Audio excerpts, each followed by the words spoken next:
lagi di Cahaya Hati Indonesia. Masya Allah, terima kasih yang masih bergabung bersama kita. Dan Alhamdulillah kita masuk ke dalam tema kita yang ketiga nih. Amarah bukan solusi. Aduh, siapa yang suka marah? Saya. Apalagi ada orang yang suka marah-marah terus ngambil keputusan pada saat marah. Jangan ya. Langsung aja kita akan simak penyampaian dari guru kita yang dimuliakan Allah Subhanahu wa taala, Al Ustadz Fadli. Allahumma shalli ala sayyidina Muhammad.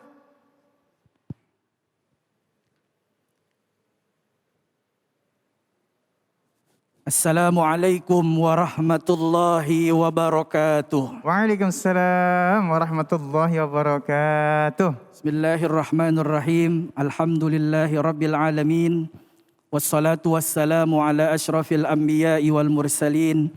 Sayyidina wa maulana Muhammadin wa ala alihi wa sahbihi ajma'in, amma ba'du. Qalu subhanaka la ilma lana illa ma 'allamtana. Innaka antal alimul hakim, la hawla wa la quwwata illa billahil aliyyil azim. Rabbi shrah li sadri wa yassir li amri wahlul 'uqdatam min lisani yafqahu qawli. Para pemirsa Cahaya Hati iNews TV dimanapun Anda berada, dan mudah-mudahan kita sama dirahmati oleh Allah Subhanahu wa taala.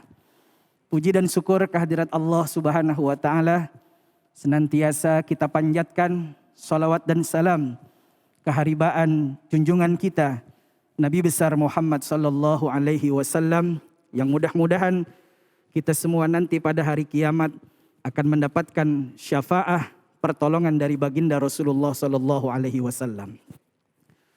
Para pemirsa Cahaya Hati iNews TV dimanapun Anda berada, kesempatan kali ini kita akan membahas sedikit tentang amarah bukan solusi. Ini tema yang sangat menarik karena setiap kita sudah pasti pernah yang namanya marah. Nggak mungkin kayaknya sebagai manusia biasa nggak pernah marah, betul nggak Bang Ali? Semuanya betul banget, pasti. Kiai, betul. Baik marah terhadap istri, marah terhadap suami, marah terhadap anak-anak, marah terhadap orang lain, sudah pasti banyak. Lalu bagaimana Islam melihat tentang masalah amarah? Sebenarnya boleh nggak kita marah? Dalam Islam tuh marah boleh.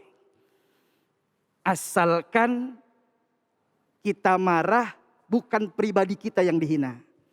Sebagaimana Rasulullah Sallallahu Alaihi Wasallam, beliau pernah marah, tapi bukan pribadi beliau yang dihina. Apa yang beliau marah dihina? Ketika syariat dinistakan, maka beliau marah. Rasulullah Sallallahu Alaihi Wasallam adalah contoh buat kita. Beliau adalah orang yang sangat pandai menguasai bagaimana di saat beliau menahan amarah.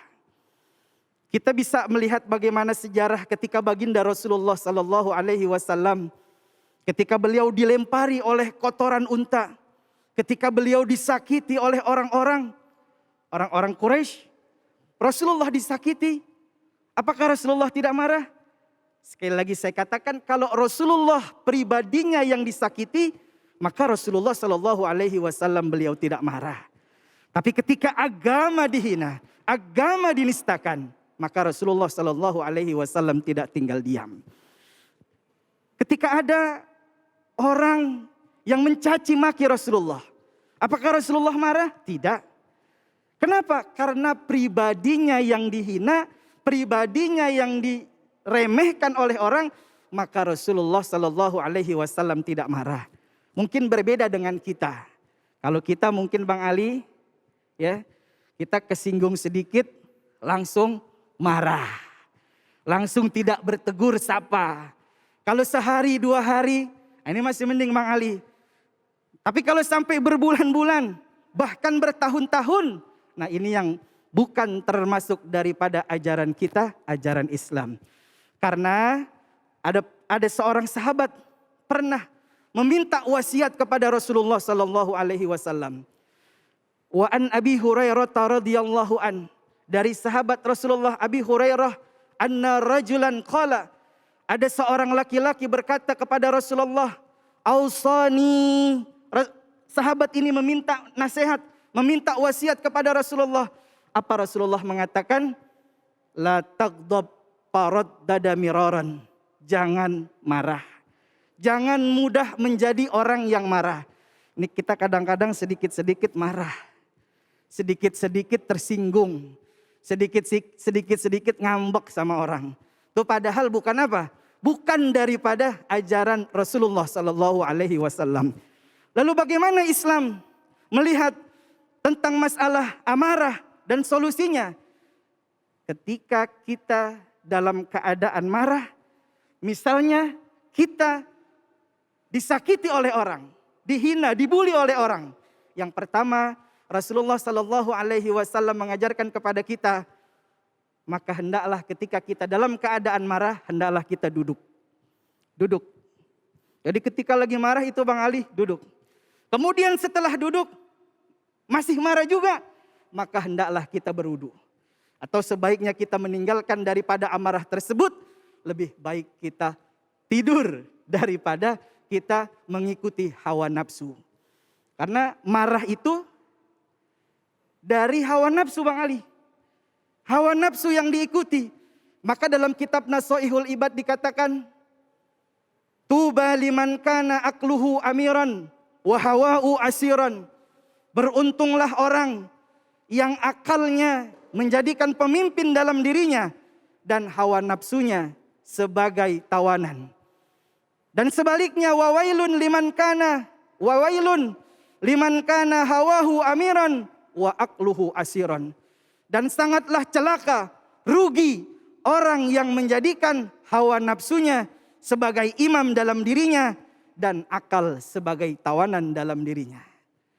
Para pemirsa, Cahaya Hati iNews TV dimanapun Anda berada, ketika ada seorang sahabat meminta nasihat kepada Rasulullah sallallahu alaihi wasallam, "Ya Rasulullah, berikan aku nasihat, berikan aku wasiat ya Rasulullah." Maka Rasulullah mengatakan, "La taghdab, jangan marah." Faraddada miraran, qala la taghdab. Sampai berulang Rasulullah mengatakan, jangan menjadi orang yang pemarah. Masyiral muslimin, jamaah iNews TV dimanapun Anda berada. Akhirnya sebelum saya tutup, ada sebuah kisah yang sangat menarik dan harus kita jadikan tauladan. Ketika baginda Rasulullah sallallahu alaihi wasallam setiap hari ketika beliau ingin berjalan, selalu beliau dilempari dengan kotoran unta. Setiap hari dilempari dengan kotoran unta. Tapi Rasulullah sallallahu alaihi wasallam tidak pernah membalasnya. Bahkan ketika ada orang yang menyakiti Rasulullah, dia dengar dalam keadaan sakit, maka Rasulullah sallallahu alaihi wasallam adalah orang yang pertama menjenguk orang yang menyakiti Rasulullah sallallahu alaihi wasallam. Subhanallah.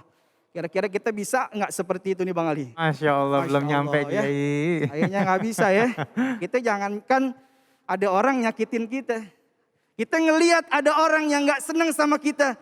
Kita lewat di depannya, kemudian kita dicuekin.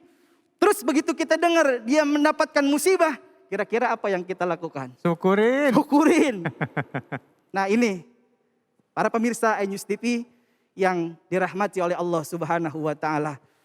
Sekarang ini banyak yang namanya pemberitaan-pemberitaan yang kadang-kadang kita mendengarnya nggak langsung kita dapat langsung terima. Jangan begitu dengar kita langsung marah. Dengar sesuatu yang di belakang kita menurut kita ini buat kita menjadi apa? Menjadi marah, jangan langsung kita marah, jangan langsung marah-marah. Karena Al-Quran dalam surah Ali Imran ayat 134, Allah Subhanahu wa Ta'ala mengatakan, alladzina yunfiquna fis sarra'i wad dharra'i wal kaziminal ghaiza wal 'afina 'anil nas wallahu yuhibbul muhsinin. Ini solusi nih Bang Ali. Orang-orang yang menafkahkan hartanya di jalan Allah. Orang-orang yang menafkahkan hartanya di jalan Allah. Orang-orang yang menafkahkan hartanya di jalan Allah, baik dalam keadaan lapang maupun dalam keadaan sempit, dan orang-orang yang dapat menahan amarahnya. Tidak berhenti ayat itu. Wal afina anin nas, dan maafkanlah kesalahan orang. Artinya manakala ada orang yang pernah berbuat salah, ada orang yang pernah menyakiti kita, maka sebaiknya kita sebagai orang Islam, orang yang bertakwa kepada Allah, memaafkan kesalahan orang yang telah berbuat salah kepada kita. Wallahu yuhibbul muhsinin. Sesungguhnya Allah Subhanahu wa taala mencintai orang-orang yang berbuat baik. Insya Allah. Masya Allah, terima kasih guru ilmunya. Jangan pada marah-marah. Merugi kalau kita marah-marah, tapi susah banget ngamalinnya ya Masya Allah. Terus kita belajar ya, begitu kita ingat mau marah langsung ditinggalin marahnya ya. Dan baik, insya Allah sesaat lagi kita akan tanya jawab dan alhamdulillah nanti juga hadir bersama kita Gus Miftah untuk tanya jawab bersama kita ya. Jangan kemana-mana, tetap bersama kami di Cahaya Hati Indonesia.